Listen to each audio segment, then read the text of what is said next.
there, and welcome to our Fireside Chat 2, where we're going to be talking about the important topic of vocabulary. We are very glad that you've joined us. Your question this week was a really good one. In science, math, and history, as well as ELA, students need a wide depth and breadth of academic vocabulary in order to tackle grade-appropriate text and information. But many of our students come to us with language deficits. This, compounded by the sheer amount of difficult vocabulary in a complex text, makes vocabulary instruction daunting. What can we do? Our objectives today are to select important vocabulary from a complex text and to learn some strategies for effectively teaching complex vocabulary in all classrooms, all content areas, all grades. But first, let's start with what the research says about vocabulary acquisition. We know that students, obviously, must develop language and vocabulary, and also that schools can do a lot to overcome the gaps with which children arrive. We know from looking at research, like the Matthew effect and the 6 million word gap, that children differ markedly in the vocabulary they have, even when they arrive to us in kindergarten.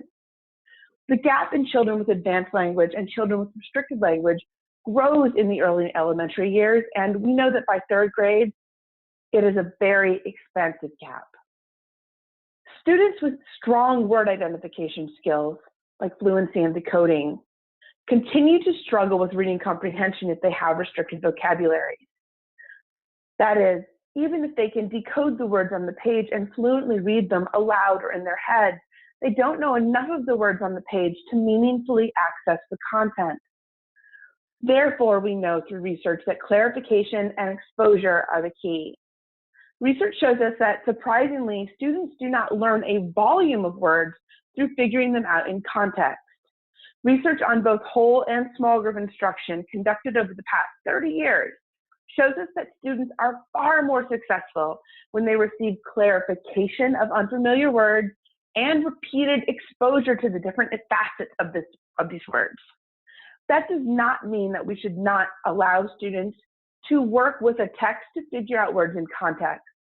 This does mean that we cannot rely on context clues and independent work around these words to be our sole or primary means of teaching vocabulary.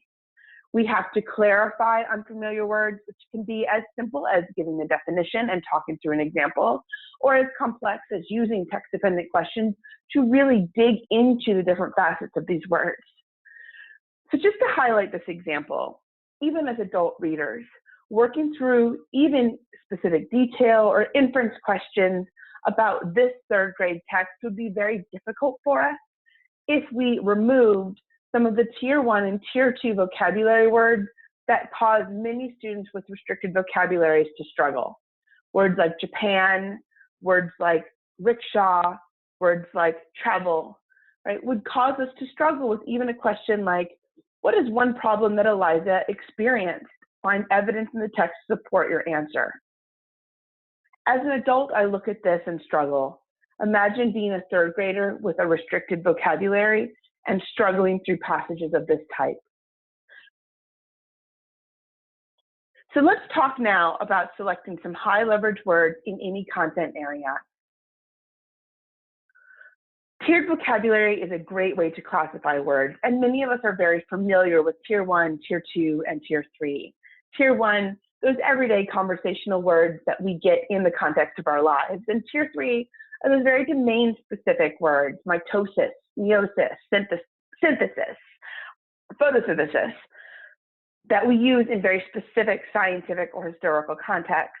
Tier 2 words are those highly useful academic vocabulary words that are found across content areas and across curriculum. While we can use Tier 1, 2, and 3 to classify words, unfortunately, many complex texts are so filled with these words that it's difficult to choose from the veritable cornucopia offered to us. Therefore, we need to think through not only classifying, but selecting the right words to teach. So we're going to talk through 3 criteria that can help us select the right words to target in any given complex text. The first criteria is essential understanding to the text. Research has showed us that selecting words outside of a text, such as word lists that are separate from learning or separate from a text that students are studying, does not actually help students grow a volume of vocabulary, especially students with restricted vocabularies who don't have anything to kind of connect or sync those words to. We want to target words within a text or within the topic of study so that students learn about that topic and can connect those complex academic vocabulary words to increased meaning. Our second criteria is we want to select words that are likely to appear in a wide range of future texts that students might read or encounter. We want to target those words that students will see again and again in multiple contexts and that are very useful to them. The third criteria is thinking through words that are part of the semantic word family. Words, for example, that can be converted from verbs to nouns to adjectives. Words that lend themselves well to prefix or suffix additions or changes in tense. These words are part of a family, and when students learn one, they can easily access all of the words in the family. So let's talk through a way that we can kind of organize these words. A targeted way to approach the selection of words, considering them by these three criteria and considering them by their merit to the text, means that in general, words that merit more time and attention are those abstract words that have multiple meanings or meanings and shades of nuance that students may not encounter in their daily student experience or lives. Words that in general merit less time and attention are concrete, they have very single meanings that can quickly be communicated, or they're words that students may encounter in their regular learning experience or daily life. Let's look at a way for us to actually use a tool to collect these words together. This vocabulary quadrant brings words into 4 different categories. Words that require less time to learn because they are concrete, have one single meaning, and can be learned from context. Or words that require less time, but the meaning needs to be provided. These words we're not going to spend a lot of instructional time on. We're just going to want to either encourage students to take a look and see if they can figure it out, or it's okay to give a light touch and give them the definition. Or if they fall into the bottom left and the meaning needs to be provided, let's go ahead and give students those words, right? Because we don't want students to be so overwhelmed with vocabulary, especially vocabulary they cannot figure out in the context of the text. We want to support them in that way. The right column are words that require more time to learn, those words that are important for study, important across content areas, but they're abstract or they have different facets of meaning. And we organize those again with words that can be learned from context and words that need to be provided. Words that can be used from context means that we want to develop questions, text-dependent questions, target them directly in conversation about the text in close reading. Words where the meaning needs to be provided, we're going to want to provide that definition or ask students about it, but we're going to want to spend some time talking about it because those words are significant to the text. So let's take a look at an example to kind of bring all of this together. In this brief excerpt from Dr. Martin Luther King's I Have a Dream speech, we see a plethora of tier 1, 2, and 3 words. Capital, Declaration of Independence, unalienable, pursuit. It can feel very overwhelming to try to figure out how do we get all of these words in a place where students can access them. The quadrant can help us do that and figure out how we can organize them to figure out what words we really want to dig into and spend time on. So in this case, I would say that words that require less time to learn and the meaning can be learned from context: capital, architect, and republic. These are light touch words that as students read along, they can figure out, oh, architect here means this, republic means this. Or if they're struggling with it, it's okay to talk it through quickly and move forward. These words are important, but they are not essential to the main theme and main thrust of the text, the conversation about the promissory note. Meanings that need to be provided, but we don't need to spend a ton of time on them, are constitution and Declaration of Independence. In this case, when I taught this text to my ninth graders, I actually just gave them brief definitions of these two words. Obviously, they're extraordinarily important to our democracy and to our lives. But in the context of what we were trying to learn in the text, they need to know what those words mean. We didn't need to spend 15 minutes on each of them. The words that we did need to spend some time on are the words that either from context or need to be provided are actually really important to unlocking that text. So in this case, promissory note and heir are the two really important words here that kids need to work through a series of conversations, text-dependent questions, in order to unlock that meaning and understand what a promissory note is, in order to understand the entire allegory and the rhetoric that Dr. King is providing for us. They need to understand heir in order to understand what the promise is and who Dr. Martin Luther King is referring to. While these can be learned from context, we want to make sure that kids have a deep understanding of them, and that's going to take some time. The word that cannot be determined from context, but does need to be provided because it's so essential to learning that text, is unalienable. Reading through that text, it's not possible to determine what unalienable means, but it would be a very, very powerful discussion to break that word down into its prefix un, into its suffix able, and to look at that root word alien and to figure out what that means in the context. What does it mean when Dr. King says these are unalienable rights?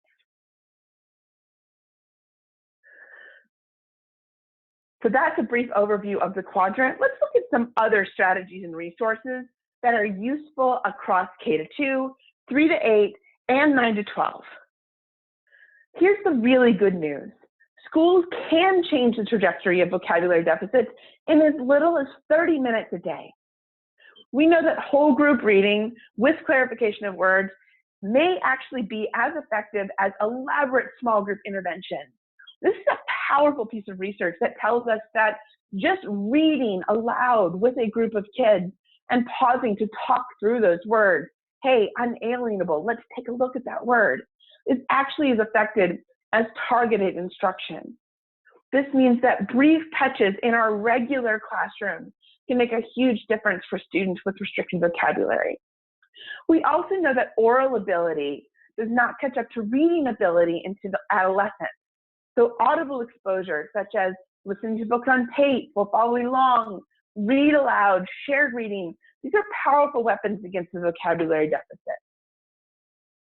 Students must successfully read a lot of text in order for their reading abilities to surpass their oral abilities. For this reading, text volume is important. Students in every classroom, whether it is history, science, art, PE, or ELA, need to be reading every single day. Without that regular exposure to text, it not only doesn't become normal, students don't get that exposure to words and repetition of words that they absolutely need to grow their vocabulary. So while we know that text volume is important, finally, appropriately complex text allows for those exposure to rich new words and vocabulary and their nuances, right? So while we want to be working through both Dr. King's I Have a Dream together as a class through clarification and conversations about those words, we also want students to be reading independently books that they enjoy around topics that are both fiction and nonfiction, so they can get both exposure and clarification. So in sum, daily, students need to be engaged in stories and texts that include new words. They need to be provided clarification of these new words, and they need to be provided situations in which they can talk and write about these words effectively. Only through talking and writing and hearing these words multiple times do we allow for the experience with the word that leads to true understanding and retention. Here's some good news. The curriculum that you've adopted already in both K-2 and 3-8 implements several strong strategies for teaching important words. In core knowledge, for example, core vocabulary is provided in every single unit at the beginning, as well as guidance for teaching, repetition of the words throughout the unit, and definitions are provided. Activities put the words for students in understandable context and ensure that students get multiple exposures, modeling, and oral use. You can see in this example with word work around the word surface, for example, that students hear the word from their teacher, they say the word, they get an example, the teacher provides them the opportunity to answer questions using the word orally, and then to say the word again.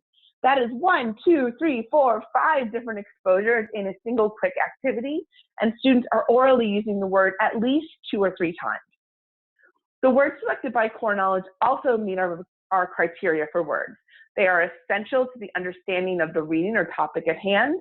In this case, the topic is the history of the earth, so of course surface would be very important here. This word is likely to be repeated in other contexts, and they're part of semantic word family. In this unit, for example, words selected include meteor, meteorite, excavate and excavating, sedimentary, geologist, erupt, etc. In expeditionary learning for grades 3 to 8, there's also some very powerful vocabulary strategies built in. Vocabulary is selected and directly targeted in the lesson, which means that for those complex texts that students are engaged in, teachers don't need to go through the process of looking at the quadrant and selecting words. This work has already been done. Activities encourage the students to use the words both orally and in writing, and the words selected definitely meet our criteria for being essential to the understanding of the text. They're likely to be repeated in other contexts, and they're part of semantic word family as often as they can be. So a lot of this work, again, pre-done for you. Let's take a look at this example from grade 4. Right? In this example, they've read a text from chapter 4 of the Hope Test in this example, and they're actually encouraged to categorize the words and discuss the following questions that include the words with partners, and then they write those answers down. For example, what do these words have in common? How do these words differ? And how do they relate to the characters? Let's take a look at a couple more examples from grade 3 from the expeditionary learning curriculum, right? For the word film, students read aloud the first sentence, right? Students answer questions about bullfrogs, and then they look closely at that word film, and then determine in context of the class what that means. And teachers make sure that students understand what that word means before moving forward, because it is one of those words that takes a little time, but is essential to the text. In the grade 8 example, we see things become a little more complex, but students are actually working with prefixes here, looking specifically at what the prefix over means and mal means, and then answering questions about the words in context. What does the word nourished mean? Now what might malnourished mean based on our understanding of that prefix? This is a powerful, powerful way to engage students in discussion around prefixes and suffixes, looking at that semantic word family and cementing the meaning of both mal and nourished into their brains. In 9 to 12, and in some cases in 3 to 8, we don't have a series of words, but we definitely want to target words in history, in science, in ELA that students most need for the content or text at hand. The cycle is a powerful strategy for word acquisition that's useful for grades 4 to 12 over the course of an entire week. So I'm going to walk you through this cycle, knowing that this can happen in any classroom. A science teacher can do this, as well as a history teacher, as well as an art teacher. Step 1 is a word triage. We select the most powerful tier 2 words, 5 to 10 a week, directly from the text or content. Absolutely here, you want to use the quadrant and your text to determine those words that we want to tackle. And of course, in the quadrant, we'd be tackling those words in the right column. Step 2 is a facet discussion. We know, like a diamond has, a facet is one side of a mini multi-sided or layered thing. We encourage students throughout the week to engage in facet discussions of the words as they relate to what they are learning about in the text. We want to show pictures that illustrate the words, have students find those pictures or explain what they mean, and answer text-dependent questions about those words. For example, if we've selected the word insufficient or profound, how does the word insufficient relate to the story? What profound feelings occur in this part of the text? Having initial and ongoing facet discussions about these words encourages students not only to use them orally in writing, for them to like talk about the content they are learning with the context of the word. After the first facet discussion, teachers introducing sufficient, insufficient, and profound, right? And they have a first initial conversation about those words. We want the students to actually generate definitions and examples that they've collected from that conversation and leave some space in the journal so they can continue to add to it throughout the week. But these are not specific copy out of the dictionary definitions. This is, oh, we talked about some profound feelings. This character had the profound feeling of sadness when this happened. These help students understand the word in context and actually have a place to look back on their thinkings about these words over the course of the week. Step 4 is thinking about relationships. This happens later on in the week, let's say Wednesday or Thursday of this week. A teacher wants to prepare a few questions, pairing 2 of their vocabulary words together, and have students orally or in writing answer questions about them. These can be introduced in discussions or facet discussions. They can also be introduced at the bottom of an exit ticket. Would Einstein suppress a profound thought? Students in answering this question have to use suppress or profound and can give powerful formative information about just how well they're understanding the nuance of this word. Student use is a fun activity to do towards the end of the week where students are divided up into groups and they develop sentences, stories, or paragraphs that use the words that make the meaning of the word clear. I.e., students get together and think, like, how can we describe insufficient in the course of the story that we're reading right now? Once they do this, they trade with another group, and the other group revises group 1 sentences or story in order to make the meaning even more clear, and then everyone shares. This provides so many opportunities for students to give feedback on each other's work, study each other's work, talk about each other's work, and most importantly, the teacher and other students can ensure that the examples are strong and appropriate and effective. Finally, beyond the classroom is when students actually take those words outside of the classroom and read the news, look at current events, or bring examples of how the word plays out in their everyday lives or in the current events of our country. For example, a student might come in and say, I find safety an insufficient excuse to call for an immigration ban, inviting good conversation, but using that strong academic vocabulary. 5 to 10 words a week using this cycle will ensure that students are getting a massive amount of vocabulary. Think of the power of doing this in every classroom. It takes about 5 minutes a day. So a few strategies that I used in my own classroom with great success. Some of them take 5 to 10 minutes and are really high leverage. Clear It Up is actually giving students a little Clear It Up punch card. They're allowed to ask the teacher to provide clarification for a certain number of words in a text. Remember that when a student asks for clarification, research tells us that giving clarification to the entire class is as powerful, if not more powerful, than providing it in a small group. So if a student says, I want clarification on insufficient, pause the class and say, insufficient here means not enough. What does the character feel is insufficient and why? Students can use the word and then go to their journal and jot down a couple of notes from that conversation in their journals in order to hold on to that word. 5 to 5 is a very quickly students rate the word at the beginning of the week. For example, at the beginning of a cycle of 1 means I don't know it, all the way up to 5, I know that word backwards and forwards. And you can check back at the end of a cycle just to see if those numbers have changed.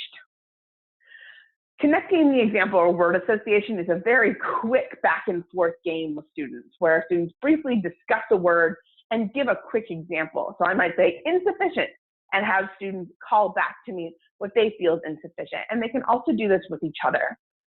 They can reference the text, they can challenge each other. This is very fast-paced and quick, but app calls them to use the word several times. Flip It is another quick vocabulary experience where students generate examples, non-examples, synonyms, and antonyms about the word at hand. So I might say insufficient, and students have to give me synonyms, give me examples, antonyms. And then if a student's a little off, ask them to explain their thinking. Sometimes students give an example that may seem a little bit off, but when they are able to explain it, which also helps cement the word, right, it actually makes a lot more sense. Connotation station is when students are called to say whether or not the word has a positive, neutral, or negative connotation. So I might say, for example, insufficient, and they might give a thumbs up for good connotation, thumbs down for bad connotation, or sideways if it's neutral. Then ask students to explain why they said or called out the connotation the way that they did, or explain what their partner said. Charades, my ninth graders loved this. They act out the words without sound. This is better done with older kids in small groups in front of the class. It gets a little bit silly, but it's very, very fun. A few more strategies. Throw the V. This one actually took over my school all the way across all content areas. We shared a vocabulary word from science, history, math, and ELA, put them in the hallway, and then every week students threw the V. The use of any vocabulary word by a teacher or by another student caused students to throw the peace sign. The first student to throw the peace sign and call out the word, i.e. insufficient, gets a point or a ticket, and at the end of the week, there's a raffle or a rally to cash them in. Students can also get tickets or words by correctly using the words in their writing or orally, especially if they're referring to the text. It was great for me as the reading teacher to learn what the math words were or the science words were, so that I could also try to use those words. I want you to synthesize this information, that students got exposure to the nuances of the words in multiple contexts. I am. This game is super fun when students use a series of I am statements to describe the word without using the word. I am a noun, I have to do with drinking fountains, etc. And finally, image connections. Students relate powerfully to images that they see in the world. Relating the word directly with an image they find in life, they can sketch it, draw it, cut it out of a magazine, and then write a sentence or phrase and put it directly into that journal that they're keeping. So insufficient, they might cut out a picture of a hungry dog and glue it into their journal. That image will really help them remember the word insufficient and also construct a memory web for that word so that when they need to recall that word, they have both examples, facet discussions, and these memories. So all of these ideas came from a few powerful resources that I found along the way.